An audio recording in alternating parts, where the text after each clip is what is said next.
దేశానికే ఆదర్శంగా నిలుస్తున్న తెలంగాణ పథకాలను గడప గడపకు తీసుకెళ్లే బాధ్యత బీఆర్ఎస్ పార్టీ కార్యకర్తలపై ఉందని రాష్ట్ర రవాణా శాఖ మంత్రి పువ్వాడ అజయ్ కుమార్ స్పష్టం చేశారు.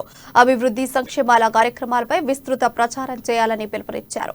ఖమ్మం నగరం ఖానాపురం హవేలీ డివిజన్ల ఆత్మీయ సమ్మేళనంలో మంత్రి పాల్గొన్నారు. కార్యకర్తలను కంటికి రెప్పలా కాపాడుకుంటున్న ఏకైక పార్టీ బీఆర్ఎస్ అని, బీఆర్ఎస్ అభ్యర్థులను గేటు దాటివ్వడానికి ఒకరు మంగమ్మ శపథం చేస్తున్నారని ఎద్దేవా చేశారు. ప్రజలే మమ్మల్ని గెలిపించి అసెంబ్లీకి పంపుతారని అన్నారు. ప్రజల మనిషి సీఎం కేసీఆర్ ను కాపాడుకునే బాధ్యత మనందరిపైన ఉందని వారన్నారు. చీమలపాడు ఘటనలో మృతి చెందిన వారికి సంతాపం ప్రకటించారు. త్వరలోనే మృతుల కుటుంబాలకు ప్రకటించిన 10 లక్షలు అందజేస్తామని వారు చెప్పారు.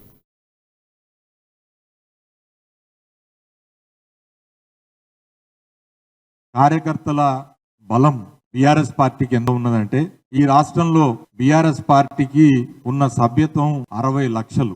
60 లక్షల మంది కుటుంబ సభ్యులున్న అతిపెద్ద పార్టీ ఈ రాష్ట్రంలో బీఆర్ఎస్ పార్టీ. అది కూడా 2 సంవత్సరాల క్రితం టీఆర్ఎస్ పార్టీగా ఉన్నప్పుడు, ఇంకా బీఆర్ఎస్ పార్టీగా మారక ముందు ఈ రాష్ట్రంలో మన సభ్యత్వం 60 లక్షలు. నాకు తెలిసి మనం టీఆర్ఎస్ పార్టీ బీఆర్ఎస్ గా మారిన తర్వాత ఇక్కడ తెలంగాణ రాష్ట్రంలోనే కాదు, అటువైపు మహారాష్ట్రలో కానీ, కర్ణాటకలో కానీ, ఆంధ్రప్రదేశ్లో కానీ కేసీఆర్ గారి నాయకత్వంలో మనం ఒక జాతీయ పార్టీ ముందుకు పోతూ ఇవాళ తెలంగాణ రాష్ట్రంలో జరుగుతున్న అభివృద్ధిని దేశవ్యాప్తంగా తెలంగాణ రాష్ట్ర మోడల్ గా ముందుకు తీసుకుపోతూ ముందుకు పయనిస్తున్న మన ముఖ్య నాయకులు, ఈ రాష్ట్ర ముఖ్యమంత్రి వర్యులు, బీఆర్ఎస్ పార్టీ అధ్యక్షులు కేసీఆర్ గారి నాయకత్వాన్ని మనం అందరం ఒక్కసారి బలపరుస్తూ కేసీఆర్ గారి నాయకత్వం, కేటీఆర్ గారి నాయకత్వం వర్ధిల్లాలి.